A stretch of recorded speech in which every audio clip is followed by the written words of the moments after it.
여러분 안녕하십니까. 파워 인터뷰의 김탄입니다. 앤디 김 하원 의원이 연방 상원의원에 도전장을 내밀면서 뉴저지 주민들로부터 큰 호응과 관심을 받고 있습니다. 상대 후보인 태미 머피와의 여론조사에서도 한참 앞서고 있습니다. 그러나 선거의 문제점으로 인해서 승리를 꼭 장담할 수만은 없는 일입니다. 그래서 거기에 대한 선거 문제점과 앤디 김은 누군가 알아보기 위해서 오늘 주디장 변호사와 오늘 함께 자리했습니다. 어서 오십시오. 안녕하세요. 오랜만입니다. 네. 네. 팬데믹 전에 뵙고 몇 년 만에 뵙게 되는 것 같아요. 네, 한 4, 5년 된 것 같아요. 잘 지내셨어요? 네, 잘 지냈습니다. 변호사로서 늘 건강하게 많은 일들 하고 계시죠? 네, 감사합니다. 네, 오늘 바쁘신데 이렇게 모시게 됐는데 사실 선거 제도에 대해서 정확하게 아시는 분들이 많지가 않아서 우리 섭외를 하는데 제가 참 애를 먹었어요. 근데 우리 주디장 변호사께서 이런 부분에 대해서 관심을 많이 가지고 계셔서 오늘 좀 우리 동포들한테 이 선거에 대한 이야기, 특히 이번에 연방 상원의원에 출마를 선언한 앤디 김 후보에 대해서 그 선거 제도에 대해서 좀 알려드리기 위해서 오늘 이 자리에 모셨어요. 바쁘신데 고맙습니다. 네, 불러주셔서 감사합니다. 선거가 본선거가 이제 11월 4일이잖아요.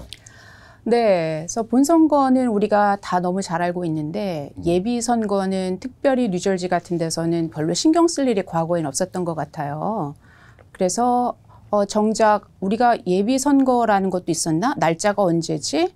그다음에 앤디 김 의원이 상원의원이 되기 위해서는 어떤 앞으로의 절차가 남았나 이런 것들을 많은 분들이 지지를 하면서도 잘 모르시더라고요. 그렇죠. 저도 잘 모르고 그래서 내가 어떻게 하면은 투표를 잘할 수 있을까?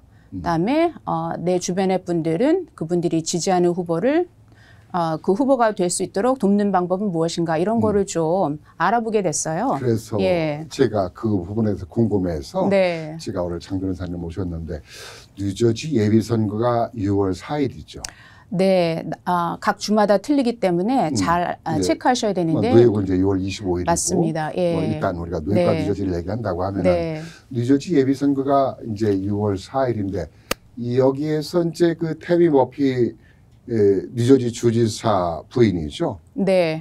그 민주당에서 예비선거에서 승리를 해야만이 본선에 나갈 수 있잖아요.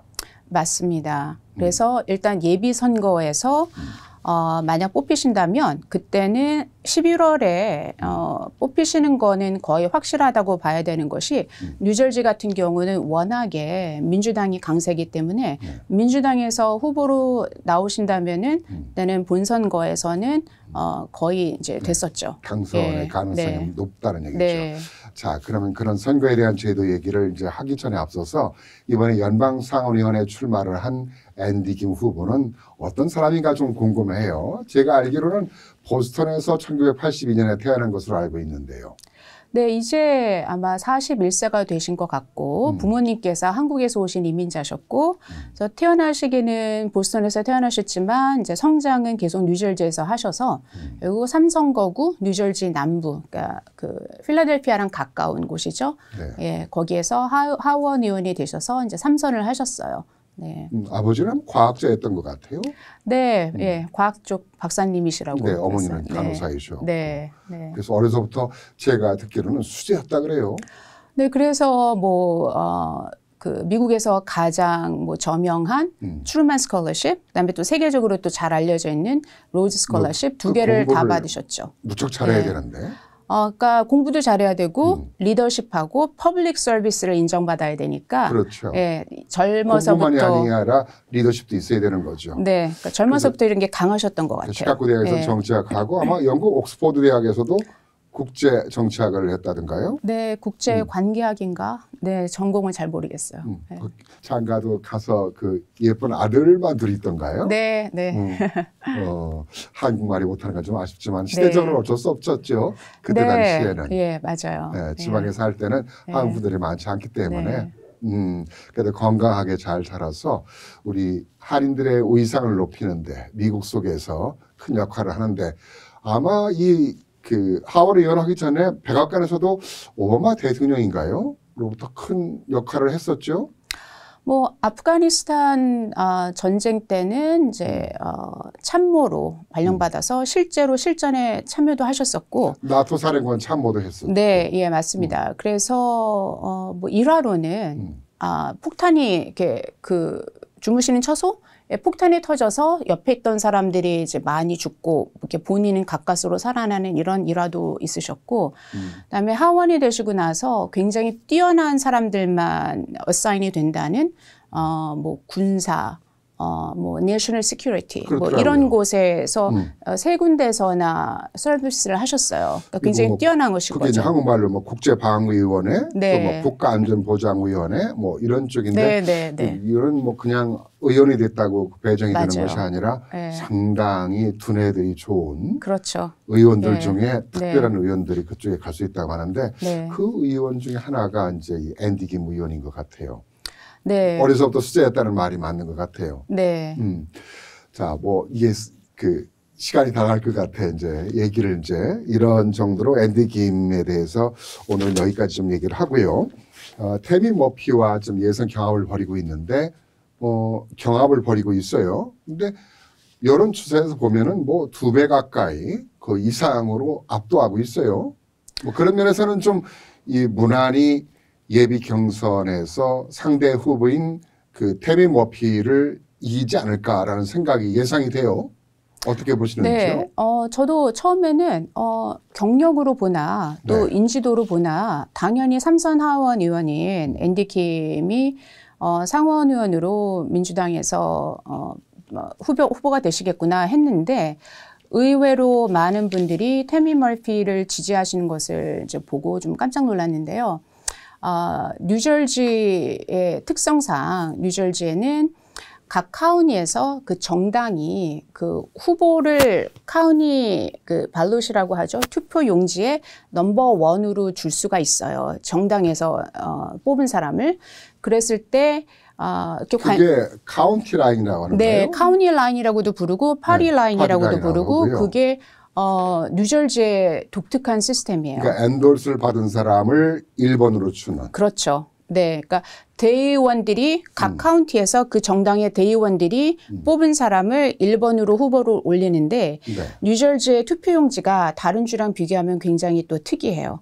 이렇게 펼쳐져 있어서 이렇게 순서대로 가게 돼 있고 그러다 보니까 대통령 아래로 그냥 이렇게 넘버원인 사람들이 거의 다 뽑히는 이제 그런 이제 전통적으로 그런 확률이 굉장히 높은 거죠. 그러면은 예. 이제 뉴저지 주지사가 민주당이잖아요. 그러면 태미 머피가 그 부인이기 때문에 족벌 정치라든가 카르텔이 심하다고 하는 뉴저지에서 쉽게 말해서 엔돌스를 지지 선언을 태미 머피 후보에게 주지 않겠는가. 그럼 그에게 네. 1번이 되게 된다고 하면은 앤디가 2번이 된다고 하면은 오히려 불리하다라는 얘기인가요? 그렇죠. 왜냐하면 각 후보에 대해서 자세히 알고 투표하시는 분들도 있지만 많은 경우에는 대통령 말고는 별로 관심이 없는 경우들도 있고 그러다 보면 비주얼리 눈에서 보일 때 가장 중요한 사람이 있는 것처럼 보이는 1번에 투표하는 확률이 굉장히 높아서 전통적으로 뉴저지에서는 정당에서 뽑은 후보가 결국 대선에서까지 이어지는 가능성이 높은. 네. 사실 네. 저도 그랬거든요. 네. 뭐 아마 지금도 어떤 면에서는 그런 것 같아요. 네. 선거를 하라 하면은 특별하게 내가 모르는 후보들에 대해서는 1번을 맞아요. 내가 기표를 네. 하는 경우가 많은 것 네. 같아요. 투표를. 네. 아마 이 부분에 대해서 다른 우리 한인 유권자분들께서 공감 많이 하실 거예요. 그렇게 네. 찍었던 경험이 많으실 것 같아요. 네. 우리가 그렇게 하면서도 그게 문제라고는 생각 안 하고 또 이게 뭐 ABC 순인지 무슨 순인지도 잘 모르고 그냥 1번을 이제 뽑았던 것 같아요. 그런데 이 부분에 대해서 그래서 앤디 킴 후보가 이게 그 민주적이지 문제가 않다. 있다. 민주적이지 그래서 않다라고 소송을 소송을 했잖아요. 들었고 네. 뉴욕타임스라던가 메이저 미디어들에서 이 소송에 대해서 굉장히 구체적으로 다루기 시작했죠. 뉴저지 특유의 이 문제점. 네. 그렇다면 앤더스를 받지 않았어도 앤디 김이 1번을 받는다든가 공평한 선거를 할 수 있는 기회가 오지 않을까요? 그게 결론적으로는 오겠지만 6월 4일 전에 오지 않으면 너무 늦는 거죠. 우리는 6월 4일에 프라이머리 그 정당 투표를 인쇄까지 해야 하려면 되니까. 한참 뭐 네. 그 5월까지 나와야 된다는 얘기네요. 그렇죠. 네. 예. 가능하지 못한 얘기네요. 어려울 것 같아요. 예. 자, 그러면은 우리 한인들이 작은 물방울이 모여서 강이 되고 바다가 되듯이 우리 한 표 한 표가 중요하다는 생각이 드는데 내 한 표가 그까짓 거가 아니라 내 오히려 중요하다고 생각하는데 우리가 어떻게 그러면 해야 될까요? 너무 앤디 중요한 김을 말씀이세요. 당선시키고 탄생시키고 네. 또 한인으로서 우리가 네. 투표하고 도움이 되기 위해서는 네. 그러니까 저희가 일렉션 그 프로세스에 대해서 좀 익히시고 날짜도 기억하시고 하셔야 되는데요. 자, 그러면 지금 앤디 킴 후보가 태미 멀피하고의 경선을 벌인다는 것은 민주당 대 공화당이 아니라 민주당 자체의 프라이머리잖아요. 그렇죠. 네. 자, 그러면 민주당 정당 투표를 누가 할 수 있느냐부터 우리가 알아야 되는데 뉴저지 같은 경우는 세마이 오픈 프라이머리라고 배웠어요. 즉 민주당 소속으로 되어 있거나 아니면 무소속인 경우에는 가셔서 프라이머리 날에 투표를 하실 수가 있어요. 근데 내가 공화당이라면 안 되죠. 또 공화당에 가서 투표를 하시고 싶으신 분은 공화당에 소속이 되어 있으시거나 아니면 무소속인 경우 민주당은 안 되고 이제 이런 거기 때문에 만약에 내가 민주당, 공화당을 떠나서 이번에는 앤디 킴 후보를 위해서 꼭 투표를 하고 싶다 하시면 4월 10일까지 지금 시간이 얼마 안 남았는데 4월 10일까지 내가 어느 당 소속인지를 확인을 하시고 알고 있는 분도 있고 어떤 분들은 작년에 내가 누구 찍은지 기억 못 하시는 분도 있어요. 그렇죠. 예. 그러시면서 자동적으로 내가 누구를 찍었느냐에 따라서 나는 소속이 있는지도 몰랐는데 공화당 소속이 있을 수도 있는 거고요. 그러면은 이거를 카운티 그 뉴저지 일렉션라고 검색을 하시게 되면 그러면은 이제 일렉션 정보가 있는 사이트로 가시게 돼요. 거기를 네. 제가 자막을 좀 해드릴게요. 네. 그래서 네. 거기 보면은 네. kac.org 네. /election 네. 여기 사이트로 네. 들어가면 돼요. 네. 그러니까 지금 예. 자막을 저희가 보내드리고 있는데요. 네. 확인을 하기 위해서는 네. 계속 말씀해 주시죠. 네. 그래서 그렇게 확인을 하시고 만약에 내가 공화당이라면은 이제 소속을 바꾸셔야 돼요. 무소속이라면 두셔도 되고 아예 민주당으로 하셔도 되고요. 그래서 이걸 하셔야 되고 또 혹시라도 이사를 하셨다거나 아니면은 뭐 아직은 유권자 등록이 안 돼 있으시다면 또 5월 14일까지 유권자 등록을 또 하셔야 돼요. 네. 그것도 다 같은 사이트에서 하실 수가 있고요. 예. 그래서 이제 6월 4일 전에는 또 6월 4일이 화요일이니까 출근길에 바쁘시고 시간이 안 되신다면 그 전에 조기 투표가 가능하세요. 수요일부터 일요일까지. 그러니까 조기 투표를 하시는 거가 일반적으로 굉장히 권장이 돼요. 네. 왜 그럴까요? 조기 투표를 당일에 무슨 일이 생기기가 쉽고요. 그렇죠. 조기 투표를 이제 하게 할 때는 주말도 있고, 그래서 이제 본인이 내 투표가 이루어질까 확신하실 수가 있죠. 그것도 안 될 때는 이제 우편 투표를 하는데 우편 투표는 저도 옛날에 한번 제가 분명히 사인한 건데. 옛날 사인하고 살짝 다르다는 이유로 제 투표가 리젝된 일을 경험한 적이 있어요. 그래서 우편으로 하는 투표는 조금 위험합니다. 그래서 가능한 6월 4일이 어려우시다고 생각이 드시면 조기 투표를 반드시 직접 가서 하시는 거를 권장하고 싶어요. 예. 그리고 우리 중요한 말씀 하셨는데 이제 한 방울 한 방울이 이제 모이는 건데 우리 뉴저지에 한인 유권자가 대략 꽤 많잖아요. 4만 4천 명 정도 인데 거기에서 뭐 민주당 소속은 1만 6천 명. 예, 그다음에 또 공화당 소속이 또 좀 있으시고 이제 무소속이 좀 있으세요. 근데 각 그 정당 소속되신 분들이 프라이머리의 투표율은 가장 많은 해도 30%를 넘긴 적이 없대요. 예, 여태까지 예비선거에서. 네. 예. 그러니까 그걸 우리가 뭐 계산해 보자면 대략 우리가 최고로 많이 했었어도 과거에 4,800표가 안 넘은 거죠. 그렇죠. 네. 근데 이제 박빙의 선거가 되면은 사실 뭐 10,000표, 뭐 몇천 표도 이 결과를 바꿀 수가 있는 거거든요. 이번에는 뭐 앤디 김 후보가 나왔기 때문에 더 많이 참여를 하지 않을까 기대가 되는데요. 네. 네. 그래도 일단은 16,000분이 다 해야 되고 그렇죠. 더 하기 위해서는 그렇죠. 무소속이신 분들도 4월 10일까지 당적을 변경하는 네. 것을 네. 네. 좀 우리가 관심을 가져야 된다라는. 그 정말 우리 44,000명이 다 투표하면 네. 결과를 바꾸는 거는 당연할 것 같고요. 무소속은 뭐 바꾸지 않아도 할 수 있고요. 그렇죠. 네. 네. 민주당 역시 네. 뭐 그대로 하면 되고 네. 공화당의 당적을 갖고 계셨던 분들이 네. 좀 바꿔서 한인들한테 네. 그 예비 선거에 참여를 하자.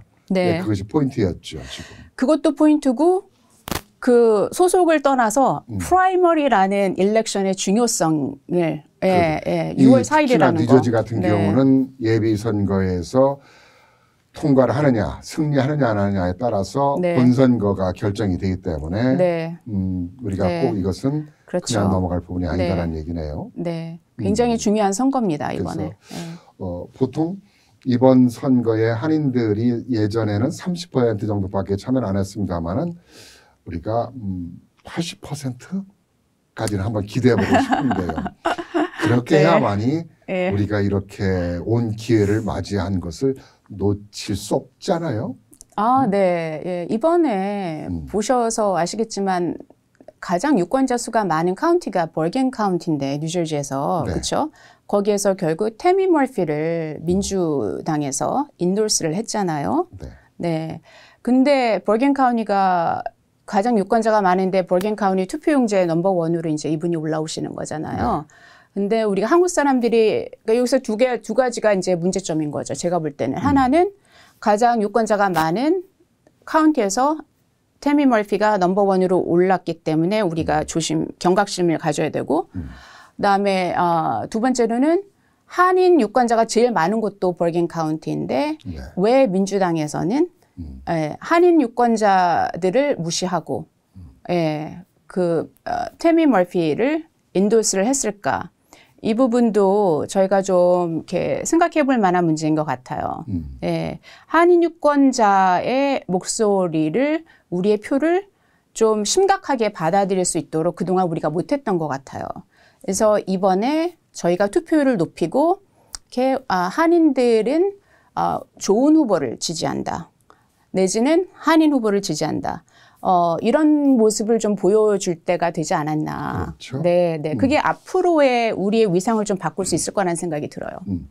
이 뉴저지는 아까도 조금 언급했습니다만은 참 그 족벌 정치와 그 카르텔의 어떤 그런 보이지 않는 비리들이 많기 때문에 네. 한인들이 버겐 카운티 같은 경우는 인구가 100만 명이 좀 안 됩니다만은 우리가 유권자라든가 인구 면에서도 거의 7, 8%를 차지하고 있거든요. 네. 그럼에도 불구하고 한인들의 위상이라든가 우리의 인권, 우리의 권리를 찾지 못하는 부분이 너무 많이 있다고 그래요. 네. 근데 우리 뉴저지에서 연방 상원을 우리가 배출한다라는 것은 이거는 역사적인 일이고 우리 네. 이민 역사에 큰 획을 만들 수 있는 우리의 그럼요. 위상, 자존심을 만들 수 있는 계기가 되지 않을까라는 생각이 네. 드는데요. 그 부분에 대해서 이번 선거의 중요성을 좀 끝으로 우리 장 변호사께서 좀 정리를 해 주시죠. 역사적으로 어떤 민족에서 어떤 훌륭한 리더가 나왔느냐에 따라서 그 민족의 위상이 올라가는 경험들을 우리가 많이 했던 것 같아요. 그래서 굉장히 좀 처음에는 차별받던 뭐 유태인이라던가 뭐 아이리시라던가 이런 민족들도 좋은 리더들을 정치인들을 배출해 가면서 뭐 아이리시 하면은 뭐 케네디 대통령 그렇죠. 네, 그래서 이렇게 위상이 올라가고 이제 힘을 얻었던 것처럼 우리 한인들은 사실 우리의 교육 수준이라던가 경제적인 수준이라던가 이 모든 것에 비해서 사실 정치적인 힘은 이렇게 크지 않았기 때문에 이번에 그리고 이렇게 좋은 후보가 또 언제 나올지를 또 우리가 알 수가 없잖아요. 그렇죠. 그래서 굉장히 보기 드문 기회가 왔을 때 이런 기회를 꼭 잡아야 되겠다라는 생각을 합니다. 네. 네. 그것이 곧 우리의 현재 위상을 네. 높이는 일이고 네. 우리 미래 자손들에게도 큰 유산을 남겨주는 네. 일이 아닌가 생각합니다. 네. 오늘 투표에 대한 문제점, 또 우리가 해야 될 일, 또 이번에 출마한 앤디 김의 후보가 꼭 상원의원에 당선돼야 되는 이유, 이렇게 잘 정리해 주셨습니다. 고맙습니다. 바쁘신데. 감사합니다. 감사합니다. 오늘 아주 우리 이번 앤디 김 후보가 왜 상원의원에 출마해서 당선이 돼야 되는가, 우리가 어떻게 해야 되는가라는 것에 대해서 잘 정리를 해 주셨습니다. 꼭 관심을 갖고 투표에 참여를 하셔야 될 것 같습니다. 이 시간 순서를 마치겠습니다. 감사합니다.